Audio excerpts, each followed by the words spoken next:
April 16, 2025 నాడు Pakistan army chief Wasim Munir ఓ సభలో కాశ్మీర్ గురించి అలాగే భారతదేశం గురించి వివాదాస్పద వ్యాఖ్యలు చేశాడు. ఈ సంఘటన జరిగిన సరిగ్గా వారం రోజుల తర్వాత కాశ్మీర్ పెహల్గాంలో ఉగ్రవాదులు తెగబడి అమాయకులైన భారతీయ టూరిస్టులను పొట్టన పెట్టుకున్నారు. దాని తర్వాత భారత్ పాకిస్తాన్పై ఎటువంటి దాడులతో స్పందించిందో మనకందరికీ తెలుసు.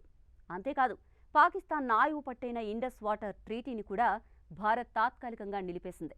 ఈ ఒప్పందం దాదాపు 65 ఏళ్లుగా రెండు దేశాల మధ్య నీటి పంపిణీని నియంత్రిస్తోంది. ఇప్పుడు దీన్ని నిలిపివేయడమంటే పాకిస్తాన్కు నీటి సరఫరా గురించి ఆందోళనలు మొదలయ్యాయి. ఇప్పుడు దీని గురించి అదే అసీం మునీర్ తన నోటితో మరోసారి భారత్పై మాటలతో విరుచుకుపడ్డాడు. ఇటీవల పాకిస్తాన్లోని విశ్వవిద్యాలయాల వైస్ ఛాన్సలర్లు, ప్రిన్సిపాల్లు, ఉపాధ్యాయులతో పాకిస్తాన్ సైన్యాధిపతి జనరల్ అసీం మునీర్ ఓ సమావేశంలో పాల్గొన్నాడు. ఆ సమావేశంలో అసీం మాట్లాడుతూ భారత్పై తన అక్కసు వెళ్లగక్కాడు. ఇండస్ వాటర్ ట్రీటీని రెడ్ లైన్ అని పిలిచాడు. అంటే ఈ విషయంలో ఎట్టి పరిస్థితుల్లోనూ రాజీ పడబోమని హెచ్చరించాడు. పాకిస్తాన్లోని 24 కోట్ల మంది ప్రజల హక్కైన నీటి విషయంలో ఎలాంటి రాజీ పడేది లేదు అని అసీం మునీర్ భారత్ను హెచ్చరించాడు. మొదటిసారి అసీం మునీర్ ఏప్రిల్లో కాశ్మీర్ గురించి మాట్లాడినప్పుడు పాక్ భారత్ల మధ్య పెద్ద దాడులతో చిన్నపాటి యుద్ధమే ప్రారంభమైంది.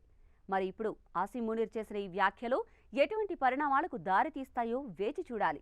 మరీ ముఖ్యంగా ఈ హెచ్చరిక ప్రభావం ప్రస్తుతం భారత్లో కన్నా పాకిస్తాన్లోని ప్రజలకు గుబులు పుట్టిస్తోంది.